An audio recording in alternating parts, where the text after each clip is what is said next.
మీరు రాజకీయ అవసరంగా మార్చగలిగే పరిస్థితి లేదు. ఎందుకంటే పైసల రాజకీయాలు వచ్చినాక ఈ అవసరాలే లేవు.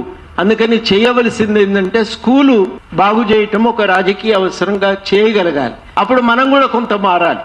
యుద్ధం మన మీద కూడా కొంత జరగాలి. తల్లుల సంఘంగా, పిల్లల తల్లిదండ్రుల సంఘంగా మన మీద కూడా ఒక యుద్ధం మనమేం చేసుకోవాలంటే, రేపటి ఎన్నికల్లో పైసలు నేను ముట్టను, నా స్కూల్ బాగు చేస్తేనే ఓటేస్తా అనే కృతనిశ్చయంతో మనం తల్లిదండ్రులను ఐక్యం చేయగలిగితే మన ఉద్యమం యొక్క ప్రభావం ఉంటుంది. లేకపోతే మీరు ఏమన్నా చేయండి, ఈ ఆలోచనల యొక్క ప్రభావం అనేది రోజు రోజుకు తగ్గుతుంది. నా విద్యార్థి ఆయన ఊరికి పోయి సర్పంచ్గా పనిచేసి ఊళ్ళో తీర్మానం చేయించిండు, అందరం మనం గవర్నమెంట్ స్కూల్కే పోదామని. డబ్బులు సమీకరించి గవర్నమెంట్ స్కూల్ను అద్భుతంగా మార్చిండు. మంచి రంగులు వేసిండ్రు, దానికి చుట్టూ తోట పెట్టిండ్రు, కంపౌండ్ వాళ్ళు పెట్టిండ్రు. టీచర్లు లేకపోతే అదనంగా టీచర్లు స్కూల్ వాళ్ళు గ్రామస్తులని నియమించుకున్నారు. అన్నీ చేసిండు. అన్నీ చేసినా కదా నేను ఎన్నికల్లో పైసలు ఎందుకు ఇస్తా, నేను ఇయ్యా, ఇంకింత పని చేయమంటే చేస్తానంటే ఆయనను ఓడిచ్చిండ్రు.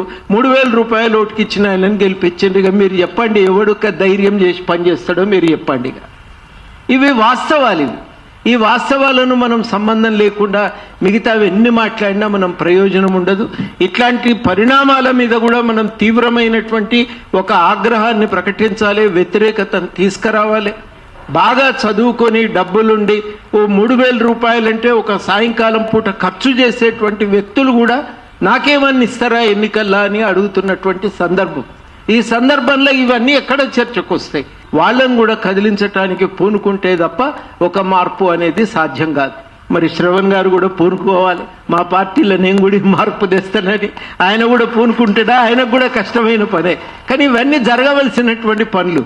మేము రాజకీయాల్లో ఒక దీర్ఘకాలికమైన లక్ష్యం కోసం నిలబడి ఆ లక్ష్యం కోసం పనిచేస్తున్నటువంటి వాళ్ళం. ఆ లక్ష్య సాధన కోసం జరగవలసిన పని విషయంలో ఒక నిబద్ధత ఉండాలి.